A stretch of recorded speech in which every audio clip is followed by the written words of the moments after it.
questionable for them. They jumped onto the wrong targets with Yasuo and didn't actually do anything once the laning phase was over. So here we go then, in-game Cloud9 versus the Taipei Assassins to find out exactly who is going to be moving on in first position and who's going to have to drop down to play more games as we go through tomorrow. At the moment though, we can see the standard level 1 spread out here. We didn't really touch on any lane changes. Will we see any swaps in your opinion? I can definitely see a swap happening here. So they want to have Morning 1 versus 1 against High, and then they think he can actually beat him there with the Ziggs like we saw against Alex. So if they swap there, they force the jungler to either be top lane to try and push down the turret or get a dive in, or be bot lane to try and defend. So it could potentially see the lane swap here, and also because if they don't want to deal with this Zyra Caitlyn, very pokey lane, very long range and very hard to deal with early on. At level 6 though, you can all in Zyra. She will be squishy, especially with the spell thief, so you can pop a Tippers, Ezreal ultimate and get a kill. But before that, there's a lot of poke coming in from Cloud9's side. Really excited to see how this one actually goes with Taipei Assassins playing so well against Gambit. It wasn't even a contest, was it? It was such a one-sided victory for TPA. We'll see if they can do the same here, or better, who knows, against Cloud9. And we need to see how Cloud9 will handle this top lane, because they have the Renekton here. He's the lane bully against Dr. Mundo, a very slow laner, also bringing teleport. Simply means that with Ignite onto Renekton, he will have so much pressure early on. He will be pushing down Dr. Mundo pretty much all the time, unless we actually have a lane swap. Seems not, because Dr. Mundo will just teleport up top here, and then the bot lane will run down to Caitlyn and Zyra, so they just take away the red buff onto Ezreal actually. Very strong early level 1 for him. That is a very good start for them. Meteos not going to have a red buff. The red buff over on the TPA side was taken by DinTer on that Wukong. So both red buffs secured here for TPA, and we'll see how that red buff in lane affects this matchup. And poor Meteos, last game he also lost the buff at level 1. Same thing here now, he's actually at his blue, doing wolf. Have to run all the way down, he knows the buff is gone. Red buff onto Ezreal now. We need to see how Cloud9 will handle this early on. It seems though they're not really scared of it, just going straight up harassing early. And we did see that Spell Thieves coming out there for LemonNation on Zyra. Doran's shield start on the other side for Jay on Annie. And I still think not a bad decision overall, because Zyra can harass so well. Yeah, I like it because Zyra is so focused on also auto-attacking in the lane, where obviously the Doran shield is still blocking some damage. You still have some health regen. It is nerfed from 10 to 6, but it's still there. And of course, the HP, you get 80 HP from the Doran shield. You got 100 beforehand, so it's still very good early item if you're against the poke lane. We actually see Wukong coming down very early here. Might try and get a gank in, but the bot lane for Cloud9 are in a pretty good position. And we can see LemonNation and Sneaky slightly backing away from that one there, so exactly not going to get in there is DinTer, to put it bluntly. And actually we are seeing in the mid lane there, Morning going incredibly low. High also had his passive pop there as DinTer is going to go in on top of High. There is a flashback from High, but DinTer not able to follow on at this stage. I'm actually a little surprised that Morning is having Ignite. Normally when you have the LeBlanc against Ziggs, you see the Ziggs bring barrier, because it simply means that he can just focus on harassing the LeBlanc, and if she ults in, you have the barrier to help you out. He's going Ignite though, so very aggressive. And on the other side here, High actually had to use both the Flash and the Ignite. Both summons ready on Morning, and they're going on balls. Going on to balls, he's going to get slowed in there, but still, that's the problem basically. We see it there, what the disadvantage almost of Wukong is before he gets to level 6, that he has no real crowd control to lock up those ganks. Yeah, and with Dr. Mundo, he's obviously relying on him landing the Cleaver, but there's double dash, and now the Flash was used by balls, but there's a lot of tools for him to actually escape away when there is no hard CC. And nice snare from LemonNation, getting some good poke. Good poke back down, LemonNation running out of mana there. As Morning here going to get pressured once again. He has to flash away. The chains don't land onto him, but again, a flash burn in that mid lane, and wouldn't surprise me to see Meteos coming back into that one with only the satchel charge now for Morning to rely on. Yeah, very aggressive start onto Morning. They really want to shut him down early, want to get LeBlanc going, because if you fall behind to LeBlanc, it's very hard to do anything, because he can always jump in your face and burst you. And again, there's no barrier onto Morning, so he won't be able to have the additional HP or shield to actually help him out if High should jump onto him.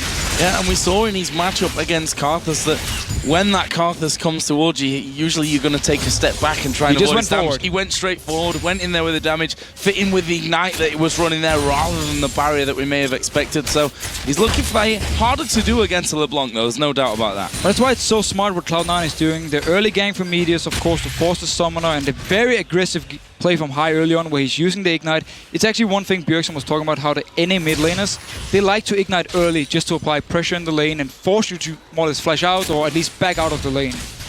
Well, so far, Morning is still ahead in CS despite that flash being used and despite all that early pressure coming out from high. If we check on the other lanes as well, top lane in particular, Renekton versus Mundo, 31-29 CS. Double Doran's Blade coming out there, 4 balls.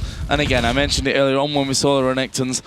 That early pressure you get from stacking up a couple of Doran's items, going to be good against, especially against a Mundo at this stage of the game. It's going to be very good against Mundo, but Cloud9 have to use the advantage to get top lane to either go up and dive him with Meteos and kill him, or have high roaming up there and kill the Dr. Mundo. Because if you just leave him to farm, yes, he will fall behind in CS, but he will get some farm and he will get very, very tanky early chain waste, so he will stop a lot of the damage from balls.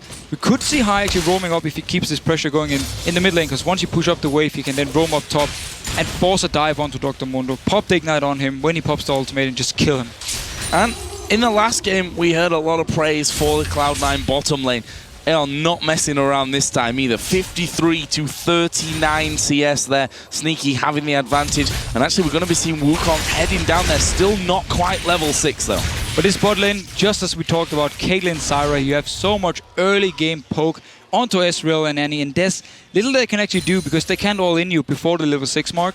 So up until level 6, we need to see though if TPA want then turn around, potentially having Wukong coming down with the Cyclone, with the Tibbers, and then the Ezreal ultimate, you will instant pop Zyra. So first buy coming in for that bottom lane, as we see in the mid there. Talked about Morning only having the satchel charge to rely on. Apparently enough for him in that one as he jumps away from the damage of High. Meteos, though, coming around for the red buff. He's looking to deal some revenge onto that start from TPA. Very good move by Cloud9, rotating up to the red buff. Because High is having all the pressure in the mid lane, he forced Morning to satchel charge away. He's very low on mana as well, so they're taking full control of the fact they have Renekton and LeBlanc winning the mid lane. So if a fight should have been breaking out, they would have been stronger and just collapsed onto TPA. Good move by Cloud9. And the fact is, at level 1, it was Ezreal, Annie, and with the help of Mundo that went in there and stole the Cloud9 red buff. They can't do that at this point. They can't get past the Caitlyn Zyra, who's definitely ahead of them. BF Sword already picked up for Sneaky on Caitlyn here. And there is the first blue buff of the game going to be going over towards High in this mid lane. We'll see if that allows him any extra harass here onto Morning. And with the blue buff, he can be so aggressive because the cooldowns are shorter, he has the mana regen he needs to constantly go in his face, and he's actually going towards this top lane now. Wanna dive Dr. Mundo, there was a ward on him though, so he's spotted, and Akin, he just backs away.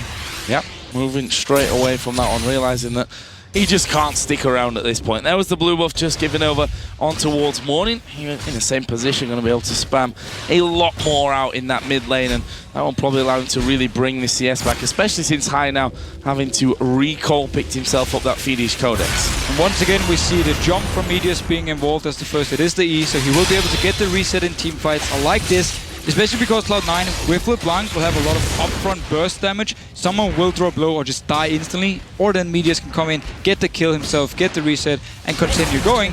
So I like the start for Cloud9 here, doing pretty much everything perfect. LeBlanc, the roam from High up to top lane, meant that now Mundo had to back off. Turret for Cloud9 for balls, and also winning the mid lane due to the good early pressure here, and also with him forcing the summoners with help from Meteos. Great positional play there. This bottom lane, despite the big CS leaders, being played very safe by TPA. Actually, as I say that, they start to move forward on towards Sneaky. Zyra is there though, and those plants causing a few problems. But this was the point we talked about. The level 6 for Ezreal and Annie. This is where you need to be careful when playing against them. So we saw Cloud9 playing very, very safe, moving back with Meteos. He's moving in here. Was spotted out by ward though, so TPA instantly moved back. Moving back, and bebe, of course, with that arcane shift, going to be a little bit safer from that one as well. Meanwhile, do actually see Wukong starting to move in there as well. Cyclone now available for DinTer. He's hit level 6, and we know that's when he starts to get the pressure on. But is it safe to be going under turret when you've got a Zyra there? Going on the turret can be risky, but Zyra is not level 6 yet, so they will be able to pop her instantly, and there's no ward in this area here, so with a flash Tibbers from Annie, they can start all the cyclone going in here. They are going to go in there. Tibbers comes down. Everything comes down. First blood for the TPA Assassins. Almost looked too easy for them. Perfect combo. Almost looked like it was predicted because it was just straight from the book here for TPA. Got the ultimates, got the CC, got the damage, went bot lane, popped the Zyra, who wasn't level 6 yet, instantly died, and now they can rotate to this dragon. However, there is a Kha'Zix hanging around. LeBlanc just off on the top side as well. That dragon still at about half HP. Will Meteos risk jumping in for this one for the steal? Yes, he will. And they managed to get it as well. In fact, it was actually Caitlyn that stole it. Whoa. Well, that's a dragon for Cloud9. It couldn't be more perfect for them. They were supposed to lose this dragon because we had LemonNation dying in the bot lane. It should be an easy dragon for TPA. Instead, over to Cloud9, and that is a big deal. A big deal. That would have swung the gold right back even. And we now see that High is coming up into this top lane. Achie is now level 8 as we are going to see the damage coming down. The stun comes in as well. Have they got the finisher? Ultimate use. High picks up the kill.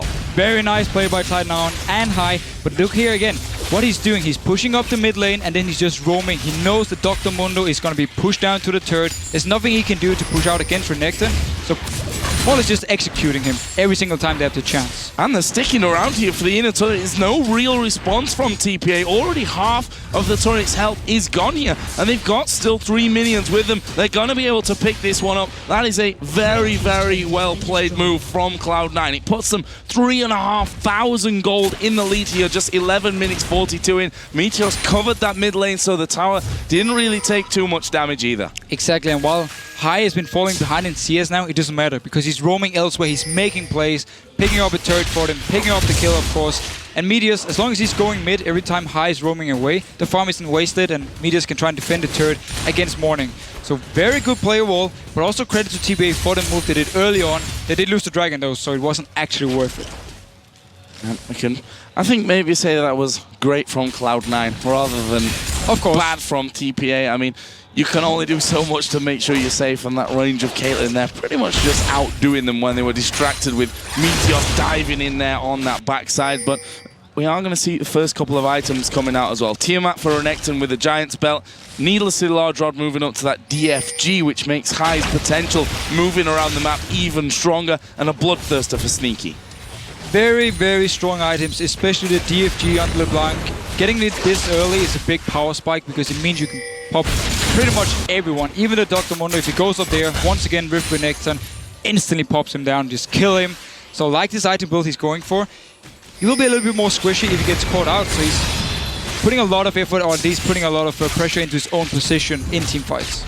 We actually see that Morning is recalling there. Did use his ultimate to completely clear that wave as early as possible so that he can afford to recall and not take too much damage on that outer middle turret. Meanwhile, High up by the enemy blue buff. He saw the ward go down. Well, simply use that sweeping lens to clear things out. And a lot of pings going down around the area from TPA. Now we see LP once again in a lot of trouble. Meteos and Paul's going to be diving in top of him. He's popped his ultimate. It's going to get him or keep him alive for a little bit longer here. But you have to say, just a matter of time before that Mundo actually goes down. Doing a good job of hitting those point blank briefcases, but it's Balls that picks up the kill. And again, Cloud9, they have Renekton against Dr. Mundo and they just use it perfectly. The dragon was gone, so that there were no objectives for them to lose.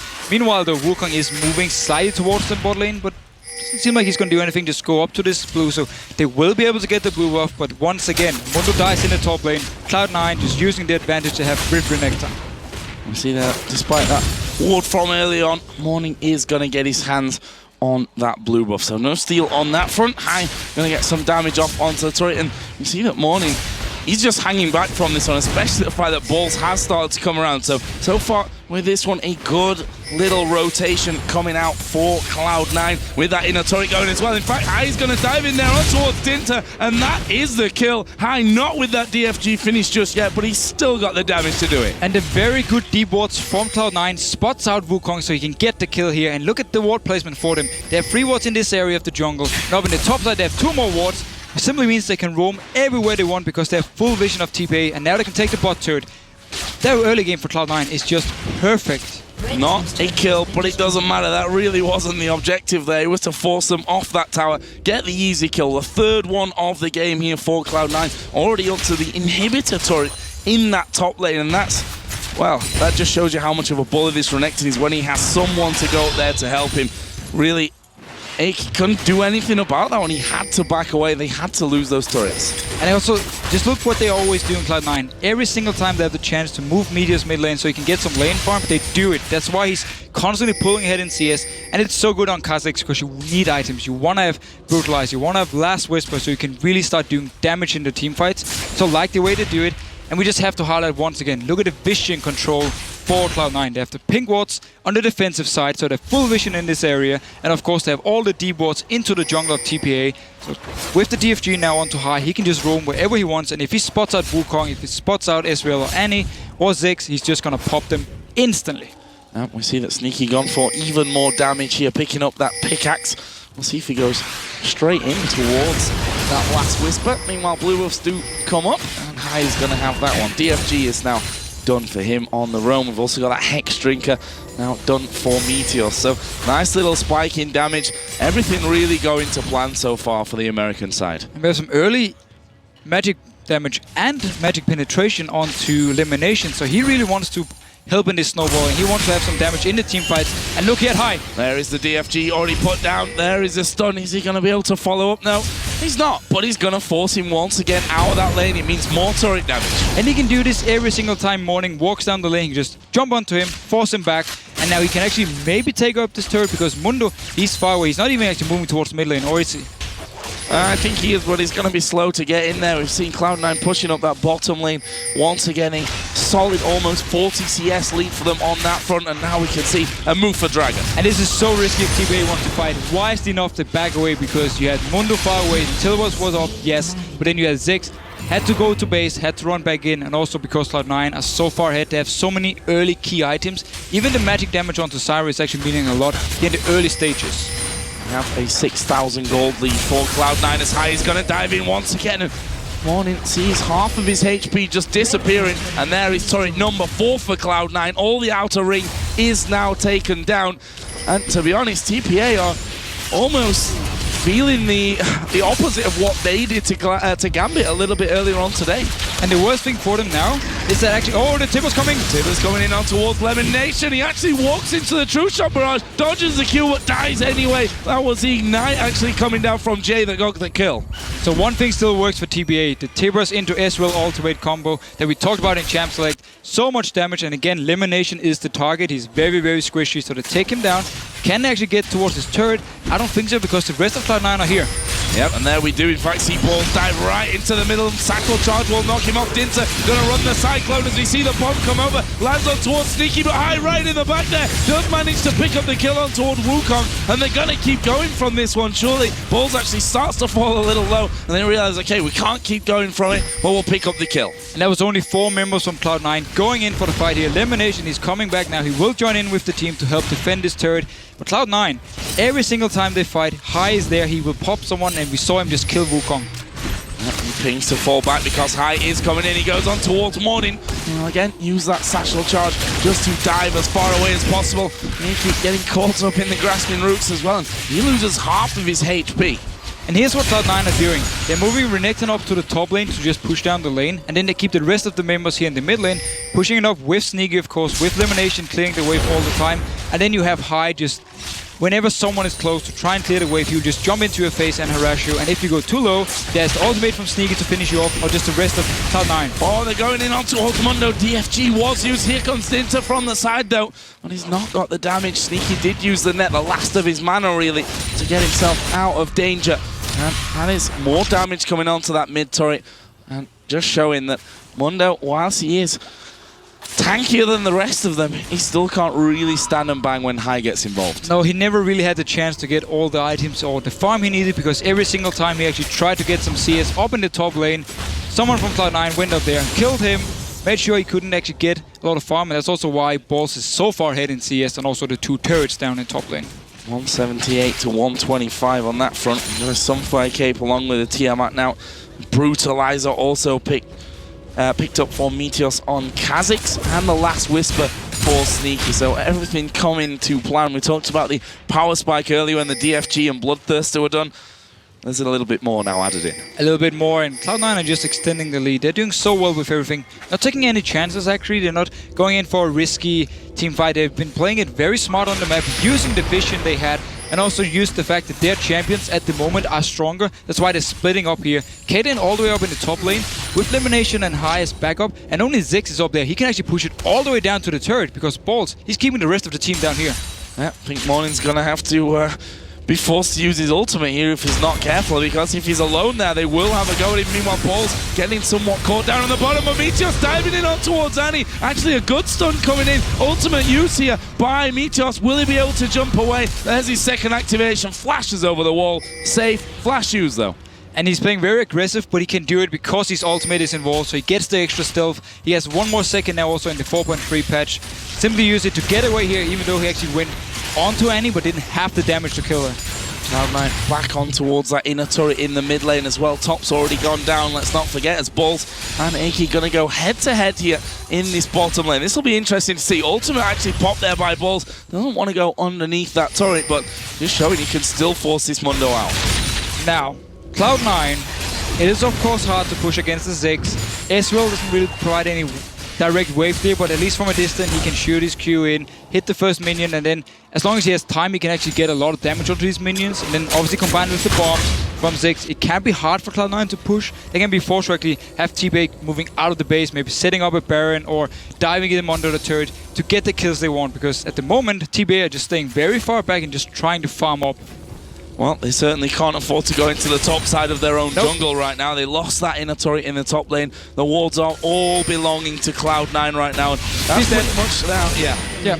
Dead. That's going to happen when you've got no vision and you try and get it back. Cloud9, you're going for Baron. And that's the perfect thing, because they're constantly pushing up the top lane and having wards in the jungle of TPA. So High was just waiting for someone to try and go up top to clear the wave. And yeah, 2 people doing Baron. The rest of Cloud9 are just pushing in again. Nothing TPA can do to stop this one. 2-man Baron from Meteos and Balls at this point, and that is going to be getting finished off as we see the inner turret in the mid lane going down. That's picked up by the rest of them. Even if TPA know that this Baron's happening, they cannot do a thing to stop it, and that will be more than 10,000 gold already, 22.5 minutes into the game. And this is how you snowball a lead. You get a hit on your LeBlanc, you have very strong early game, you have Meteos coming in there, helping out High so that he gets ahead, and then he just rotates around the map, providing pressure everywhere. Every single time Balls was close to Mundo, they just went up there, killed Dr. Mundo, and they're just taking full control of the map. Full credit on the vision control, full credit on rotation from Cloud9, and they will pick up this dragon as well. Yeah, and timing, we can add to that one here, because they're right on the mark. As the dragon comes in, that will be absolutely destroyed, and that is just more gold to spend. 11,000 now that they have in the lead, and that's going to be some big items. They got pretty much 2,000 to spend for each man as they go back. That's going to be a Void Staff for High, as if he wasn't dangerous enough already. I don't think he can kill people any faster, especially not Annie. If she's face checking again, she instantly dies like we saw before, and that's again what Cloud9 can just push up these lanes. Balls need to be careful though, because he's actually all alone. The rest of Cloud9 has recalled. If he gets caught up here, he might be able to go down, and then the rest of Cloud9 can't really get anything on the map because they're not in a position to push a turret. Well, can they defend at this point, TPA? I mean, Morning is obviously going to be able to clear those waves out decently, but if you look at his items there, the Athene's Unholy Grail, blasting one, really not got much, as Balls is going to go a little bit too deep, or is he? He's Renekton. He just slices and dices over the wall. Yes, he's going to be breaking some time here. DinTer is actually going to go low, but manages to get away for now at least with that decoy. There is a follow-through. Bebe is going to get stunned up. Can they finish him off? Yes, they can. High unstoppable. A kill for Balls. This is going to be another inner tower. So Balls baiting out everything. He actually flashed the wall. Wukong followed him. The rest of Cloud9, they were in the mid lane. They moved instantly towards him. And notice High, he popped the chain onto Bebe, and then he flashed over the wall so the chain would proc, stun, or snare up Bebe, and then just instantly burst him down. So very nice play, and again, Cloud9 just using the tools they have to snowball this game, absolutely perfect. Turret does go down. LemonNation finishing that one off as Jay has to back away completely from that. He cannot stay at the front of that one. They do throw Zig's ultimate in there to try and clear out that wave, but honestly, they might just want to tank this one up, get that first inhibitor turret of the game down. No, now with bebe moving into this one, they decide against it, but they go on towards Mundo. He drops low, has to pop the ultimate. And there's no ultimate on Ziggs, there's no ultimate on Wukong, no ultimate on Annie, no ultimate on Dr. Mundo. They will be able to get this turret and even push on to the inhibitor. No ultimates on anyone. Yeah, that's probably easier to say. Yeah, that would have covered it, but they are going in for this one right now. High just waiting off at the side, seeing who he can catch. If that lands on towards bebe, they actually backs off. He's in a lot of trouble. Yeah, they do back off from that one. And I think from Cloud9's point of view, they're so far ahead. 13,000 gold almost. No need to take any risks. And Teams actually don't back off, they just wanted to pick up the blue buff. The rest of them are staying around here, pushing up the lane. And yeah, of course, as you just said, you don't have to take any risk at this point because you're so far ahead. Your combo is so strong at this point. If there's a team fight, Cloud9 will win it. It won't be much of a fight. That's the real problem, I think, from TPA's side of things. It's somewhat scary, the fact that TPA destroyed Gambit, and now they're being destroyed by Cloud9. That points to some worrying signs if you meet Cloud9 a little bit later on in the tournament. We are seeing a bit of a split push here going on as High just pushes out that mid lane. The rest of the team is pushing still on towards that inhibitor turret. So we are going to see Ace in the hole go through, lands onto Morning. Half of his health is taken away from that. He does have his ultimate available, so we'll be able to clear out if they are needed once again. But even at this stage, Walls is still tanky enough to go in. There's a dive on towards bebe, almost taken out. And Cloud9 are just waiting to get that one pick so they can get a kill onto TPA and then move in towards the turret and inhibitor. This time around, High actually went in with the full burst when there was no minion wave, so they couldn't push in for the turret, even though bebe had to back to the base. There is now the minion wave though, it's being cleared very fast by Ziggs, so it's hard for him to get into the turret, but they can just stay around here and then try and get a kill like we saw before with High. There's High going in once again here on towards bebe. If Meteos follows him in there, that is a definite kill. If they go onto someone like Ezreal or onto Annie or Ziggs, even Wukong, I think is up for the grabs at this point of the game. No one really safe from that combo. No, but we actually saw Meteos not jumping with him because they want to play a bit safe. He doesn't want to go too all in. If there is a flash or the E from Ezreal away from him, all of a sudden Meteos is stuck in the middle of the enemy base and he will, or he could potentially go down, and then TPA actually have a chance of at least a small comeback. So I like the fact they're just waiting for High to get the kill, or at least force them to constantly go back and get a bit of damage onto the turrets.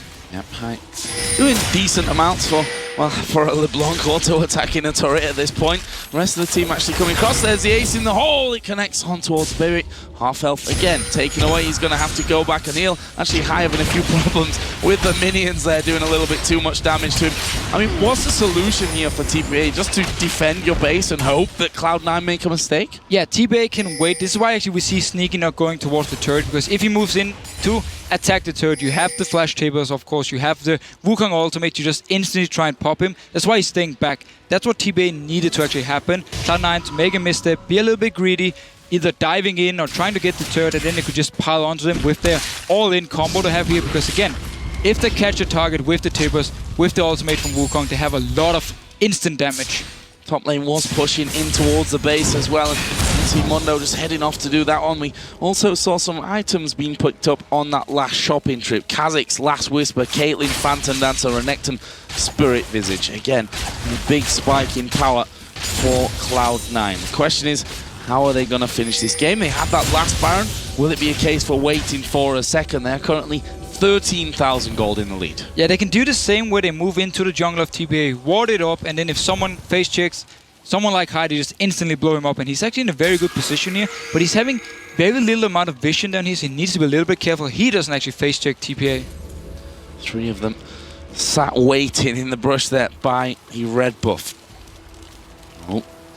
I started to move in there, but I think, why is it, if you're going to be playing it safe, why would you ever be thinking about face checking a bush? Exactly, but it's what TPA wants him to do, because that's, again, a way they can actually come back. If they can get a pick onto Cloud9, maybe take a Baron from there, they will be able to get some gold back, and also, with the Baron buff, they might be able to teamfight Cloud9, even though they're so far behind. Eventually, TPA get a little bit bored of waiting there in that one. Baron is going to be, or is now on the map again. And we see a challenge for that red buff. Sneaky doing good damage to that one. Actually does go over to Sneaky as well.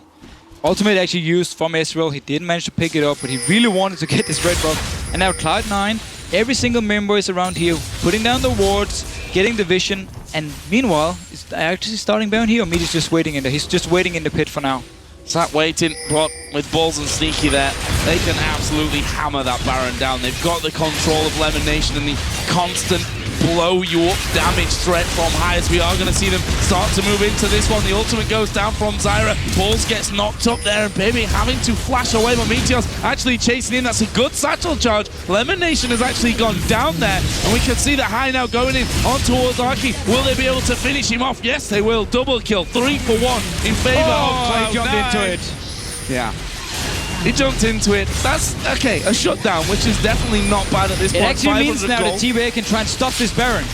But can they? Sneaky is so far ahead of them right now. Morning going to be able to put down some good damage. Baron is falling very, very low. They do get in there. They do kill off Sneaky. There's a kill for Meteos, and now they're going to try and track down bebe, but will he be able to actually kite him around?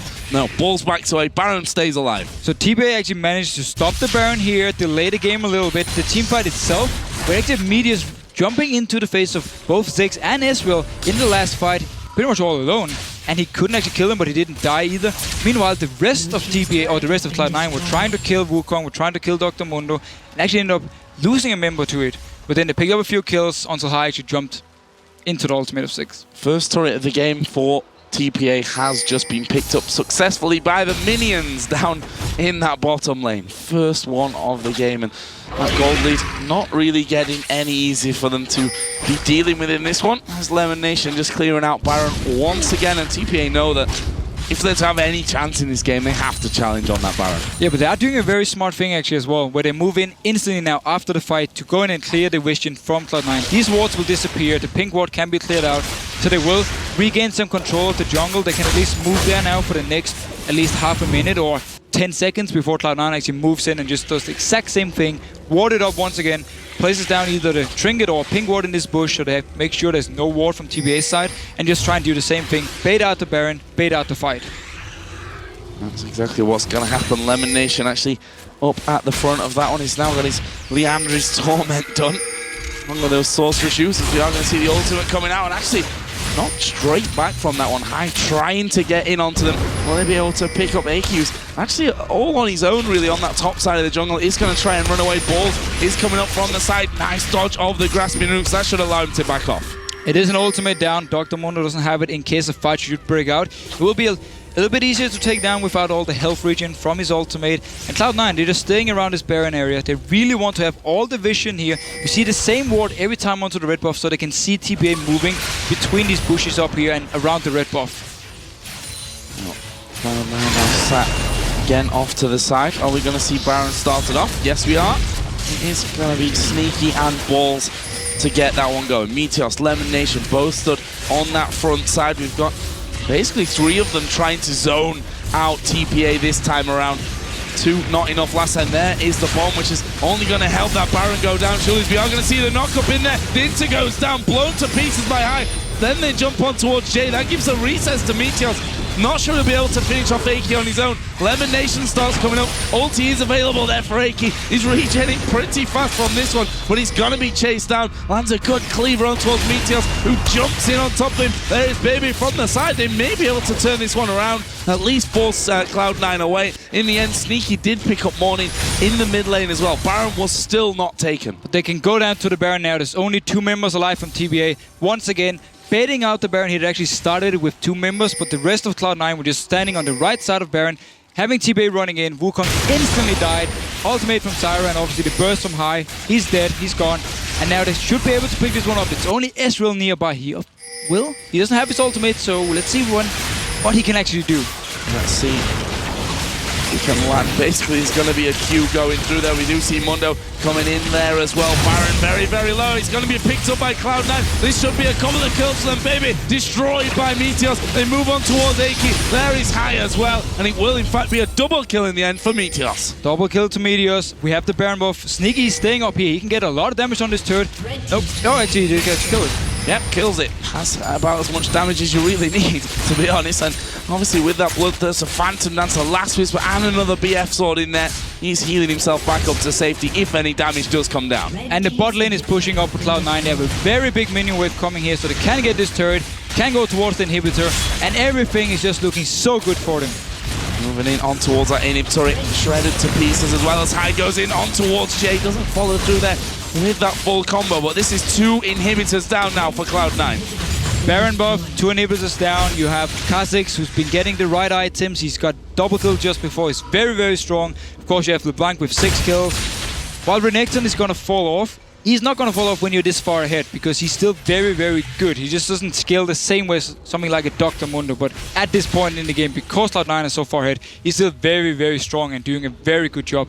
And of course, Caitlyn. Late game Caitlyn, very, very annoying to deal with. Such a good late game champion. Yeah, actually, Balls has 5,000 gold more than at this point. And you don't really care about being outscaled. Yeah, then. scaling doesn't matter too much when you've got that kind of extra money in your pocket. There's a red buff for bebe. We just actually saw the blue buff going over on towards High. He's going to be pushing out that top lane, which is the only lane still with inhibitor turret and inhibitor remaining. So let's see here. Sneaky, he's going to pick up his red buff, of course. Bolt and him going to join the team up here. Will they just go 5 members down to the turret, or will they actually try and do the same thing here where they walk into the jungle of TPA trying to catch someone out? But look what they're doing here. 3 members in this bush. They checked with the sweeping lens. There was no ward. They're waiting for someone for Cloud9 to move up here and push this minion wave. Well, High's pretty smart. You can see waiting back from this one. High basically knows there's only one way for TPA to come back in the game. That's catching someone out here. Now the rest of Cloud9 is coming up. Oh, counterplay coming in there. It's the ace in the hole. bebe actually does manage to escape from it, but the rest of the team might not be so lucky. There is a Cyclone and Tibbers coming down. That's only going to be prevention at this point, though. Nothing about kills, but just stopping them from dying. And still, we have ultimate on Renekton. Still, we have ultimate on LemonNation. Cloud9 will stay here. They will get this turret down because TPA have to constantly go back and clear this minion wave. Meanwhile, look at Cloud9. It's going straight for the turret. They're going to throw everything that they've got at him at this point. And actually, they're going in for Mundo. Meteos now unstoppable. Gets the reset. He's got a Guardian Angel, so he doesn't care about going down from this one. Balls is at the front as well. Can they get the stun down onto him? No, they can't. Well, they get the inhibitor. All 3 now down in favor of Cloud9. They're going to go for the win. First Nexus turret goes down to the minions. Second one will be picked off by the rest of the team, and now they focus on towards the Nexus itself. Actually may pick up more kills as they go. No, they won't. It doesn't matter. Nexus goes down. Cloud9 top Group B. Damn you, Apple Pie. You're looking very moment. Well, we've just seen it from them. I said it before. TPA absolutely wiped the floor with Gambit. Cloud9 have just wiped the floor with TPA. And 2 games in a row. Yeah, look, last game was the same. Look at TPA there, they almost look confused. What just hit us? We were not expecting them to come out that strong. Everything in the early game for Cloud9, when they get the small lead, they just use the lead perfectly. Everything they do is the correct move here. Rotating towards top lane, killing Dr. Mundo, putting a lot of pressure mid lane early to make sure Ziggs doesn't get ahead early and get high, pretty much to win the lane. So he can just roam around and do whatever he wants to, and then they go towards the bot lane, pick up the turret and just move around, waltz into the jungle of TPA and just catch them out. Well, if we look down the scoreboard here, Balls 5-0 for Meteos, 5-0 for 6-1-3 on High.